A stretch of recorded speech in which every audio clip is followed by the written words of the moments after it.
Hey everybody, it's Katarina from Untitled Desserts, and today I'm gonna show you the secrets to making the best gluten-free and vegan chocolate cupcakes or cake you have ever made. I'm going to instruct you how to take our Cocolicious chocolate cake mix and turn it into the best chocolate cake ever, but if you do not have access to this cake mix or you have different allergies or sensitivities, I'll walk you through some of the essentials when picking the right sugar-flour combination. So let's get baking. So let's start by breaking down the wet ingredients. I'm going to start by making a non-dairy buttermilk. What I'm doing is mixing non-dairy milk. I'm using soy milk because the protein actually helps create larger and more solid air bubbles in my cake, and I'm mixing it with apple cider vinegar. All we're doing right now is curdling our milk, so when it's put into the cake, it actually helps stabilize the air bubbles a lot better. We absolutely need to use buttermilk in gluten-free cake, not only to just moisten the cake, but also to help ensure that the air bubbles that arise from the leavening agents in the cake do not just escape out of the cake and create a dense and gluten-free cake. We want something that's fluffy and light, but still rich and delicious, and so making a non-dairy buttermilk is the best way to achieve this. All vegan cakes are vegetable oil based, so for our cake we're using either canola oil, grapeseed oil, or you can use sunflower oil. Do not use coconut oil. The saturated fat content in the cake does not yield a delicious and fluffy cake. It makes it dense, it makes it chewy, just don't use it. And to the oil I'm going to add in secret number one, some hot black coffee. I'm specifically using a double shot of espresso. You're welcome to use just regular drip coffee, it really doesn't matter.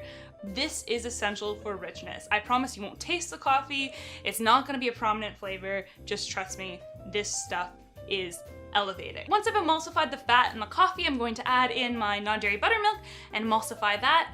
And then the last thing I'm going to add is my baking mix. Using Untitled Desserts baking mix makes it super easy to make incredible chocolate cake because we've done all the legwork for you. We've balanced the sugars, balanced the leavening agents, and balanced multiple different gluten-free flours to ensure that your cake actually tastes good.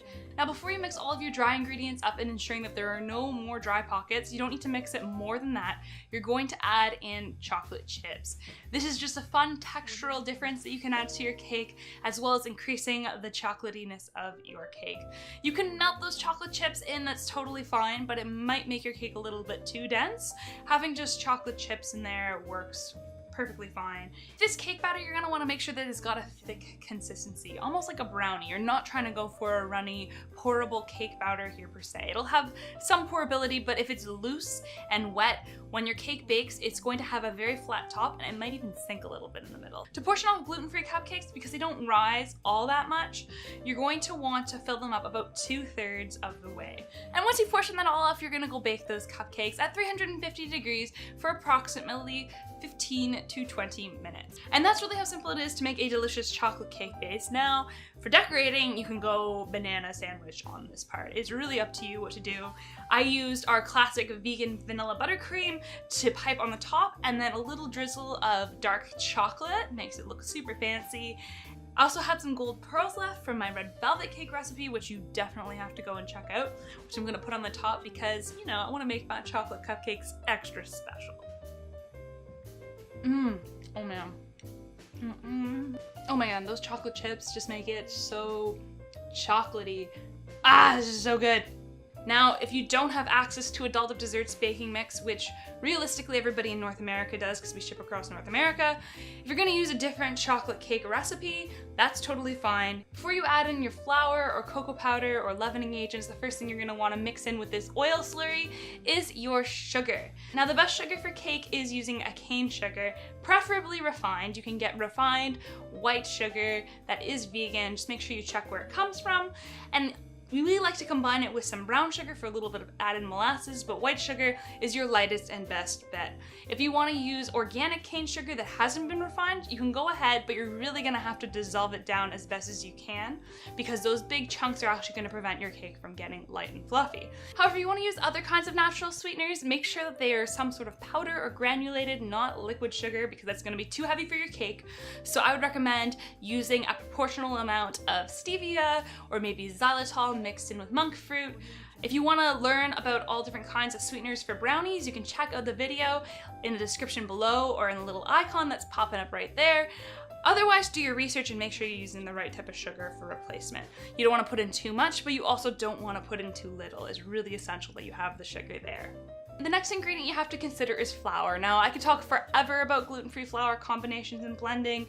If you're looking for a quick way out, you might want to go pick up your all-purpose flour that's close by that you trust the most. There's so many different kinds out there. For a flour blend, you're looking for something that's got a good amount of starch in it. Probably like the second or third ingredient should be some sort of starch, like potato starch, tapioca starch, corn starch. Starches are not something to shy away from because they actually help make bubbles and retain air inside of your cake. Without starch, you get dense, grainy, gross gluten-free stuff. But you're gonna wanna balance out all those starches, so make sure that your flour has a good proportion of some sort of grain or something like a rice flour, sorghum flour. But then the last important flour that you're gonna be looking for is something with protein in it, like sorghum or chickpea or almond, but not too much almond. Almond's a bit heavy. You wanna have the protein in there to help encourage structural development of your cake. Without that protein there, it's gonna be a lot harder for your starches to form and hold their shape, and with just grains, it's gonna be a gritty mess. So you really gotta find a flour that's got a lot of different balancing features in there. Of course, if you don't want to do that, you can also just, buy our baking mix and your problems will be solved.